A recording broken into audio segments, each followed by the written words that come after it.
Enjoy.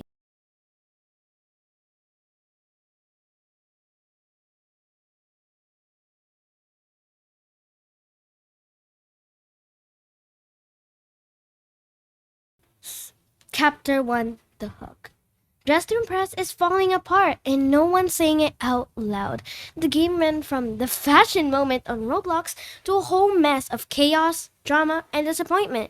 You log in now and it's either the same theme for the fifth time in a row or pure voting chaos when someone in a big outfit somehow wins Royal Ball. Something's off.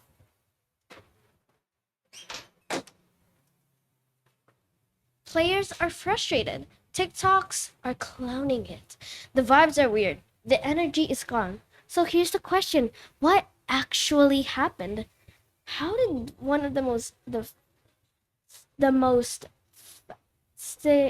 growing fashion games on Roblox go from exciting and fun to boring, toxic, and low-key unplayable?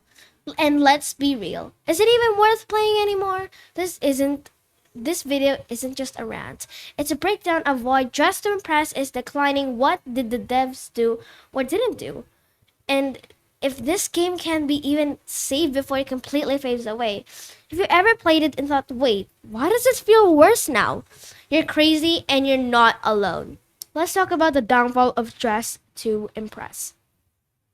Chapter 2: The Peak of its Popularity. Let's be fair, Dress to Impress wasn't always a mess.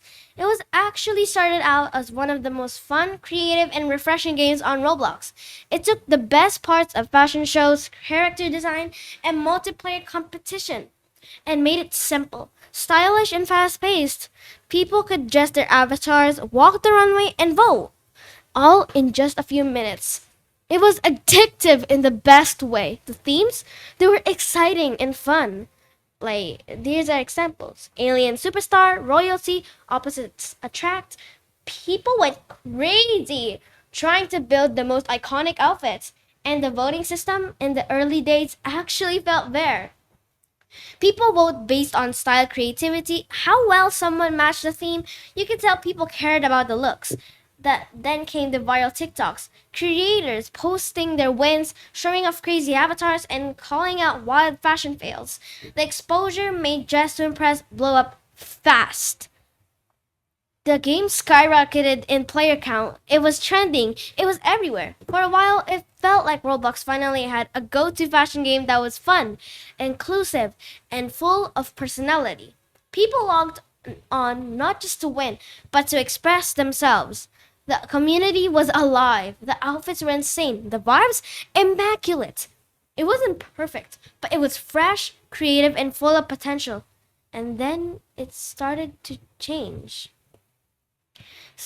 Chapter 3: What went wrong? So, where did it all go? The short answer: the game stopped evolving, and the problems started stacking up. First off, the themes, they started repeating way too often. You'd log in and see Opposites Attract like 3 times in one session. The community dropped fast when people were just recycling the same looks over and over. Then the voting system completely fell apart. It went from players picking who actually matched the theme to random spam clicking, trolling, or just voting whoever looked silly or cute. Even if they were totally off theme, all of the people started noticing that avatars with certain styles with like default bacon hair or silly outfits were winning over genuinely styled ones. The system that used to reward creativity started feeling broken, completely broken. The worst, the community turned toxic fast. Players would game up on others, mock their outfits, or spam L in the chat when someone didn't win. What started as a fun fashion playground started to feel judgmental and messy. And let's not forget, updates slowed to a crawl. Next, new content became rare. No new game modes, no new big events, barely anything meaningful fixes. It felt like the devs hit pause and the players felt it. The game that used to be full of life, personality, and creativity started feeling cold, frustrating, and predictable. And once that spark was gone, people started logging off. Chapter 4: The Community Backlash. Players didn't stay quiet about what was happening. In fact, the backlash hit fast. TikTok and YouTube Shorts were flooded with clips showing broken voting, chaotic runways, and players getting robbed of wins for no reason. People weren't just frustrated; they were straight up embarrassed to play. Comments like "This game fell off," "Just don't press is rigged," become became the norm. Entire threads were dedicated to roasting the themes, the voters, and the silence from the devs. Memes started popping up. Jokes about vegan avatars always winning, or about dressing in complete chaos, just to see if it worked. And the worst part, it did. That kind of trolling actually got wins. You could feel the energy shift. People went from loving the game to mocking it.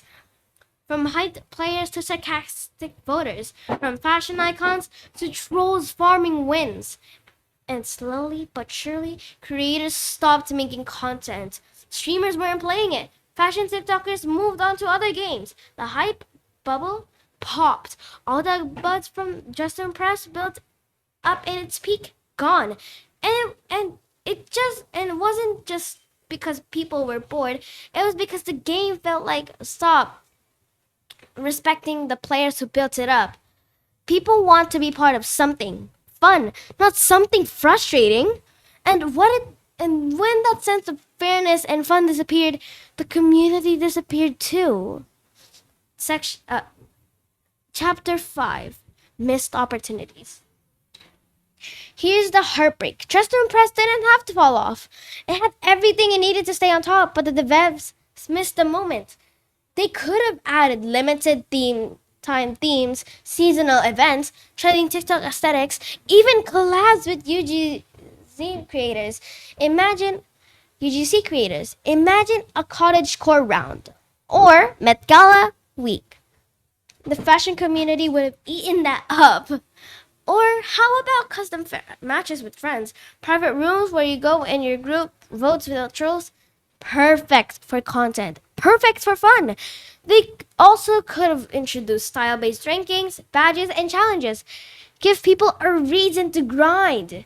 That isn't just hoping voters take it seriously. Right now, wins feel random. And what about moderation tools? Toxic players could just spam the chat, troll outfits, or ruin matches without consequences. A basic mute or block feature would have made the game so much better. The devs had a loyalty community, viral momentum, a ton of creative potential. But instead of evolving the game, it stayed frozen in early 2024, and that's when it started bleeding players.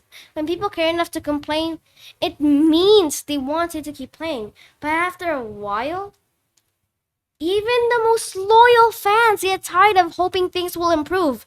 The window lever up was there, and the devs let it close. Chapter 6: Can it be saved?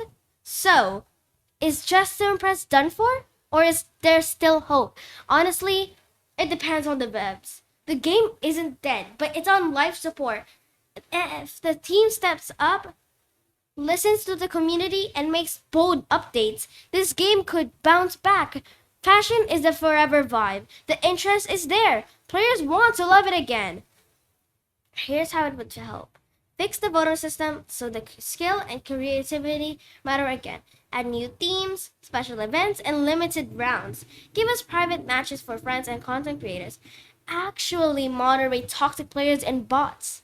Bring in collabs or community-led theme votes. It's not too late. But time's running out. People want a fashion game that feels fun, not frustrating, that celebrates community creativity, not chaos. And Just Impress could still be that game if it's willing to grow. But if the Dead Stay style, yeah. If the same issues stay broken, then yeah, the fall will continue. If you care about this game or if you ever screamed at the voting results, smash that like button, share this video, and let the devs know. We just want the game to be great again.